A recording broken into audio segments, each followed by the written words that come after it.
આજે આદિવાસીઓની કેવી પરિસ્થિતિ છે। મૂળ માલિક હોવા છતાં દેશના માલિકો આજે મજૂર થઈ ગયેલા છે।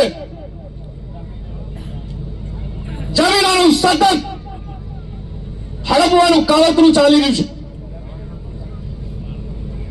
દિલ્હીથી મુંબઈના ઇકોનોમિકલ કોરિડોર કાઢવામાં આવ્યો। આપણી ધરતી પર પાણીની મોલ પર જમીનો લઈ લીધી।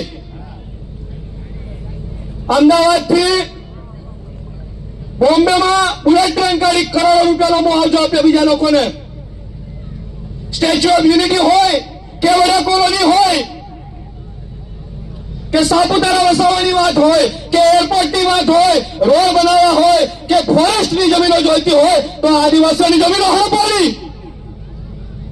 આજે પણ જ્યાં સરદાર ડેમ બન્યો છે ત્યાં લોકો મુઆવજો માંગે છે। એ લોકોને જમીન નથી, એ લોકોના ઘર નથી બન્યા, રોડ રસ્તા વીજળી શિક્ષણ પાણી જેવી પાયાની સુવિધાઓ નથી મળી।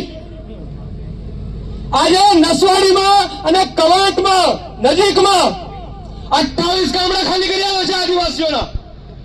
અત્યારે પરિપત્ર થયો કે ભાઈ આ ગામડા, આ જળ જંગલ જમીન આ બધું છોડીને જતું રહેવાનું છે કહેવામાં આવશે। ત્યાં 28 ગામડા આજે વલખા મારી રહ્યા છે। એ આદિવાસીઓ એમ કે છે કે 28 ગામના લોકો ક્યાં જશે? કોઈ બોલવા વાળો નથી।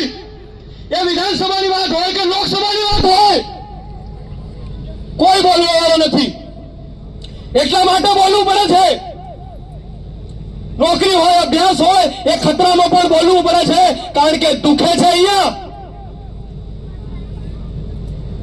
ગુજરાતના કોઈ પણ ખૂણે જાઓ, આપણો માણસ મજૂરી કરી રહ્યો, ખેતી કરી રહ્યો, કડિયા કામ કરી રહ્યો, કારખાના કંપનીઓમાં કામ કરી રહ્યો। પરિસ્થિતિ કેવી છે? ટાઢ હોય, વરસાદ હોય, ઠંડી હોય, આપણો માણસ મજૂરી કરે।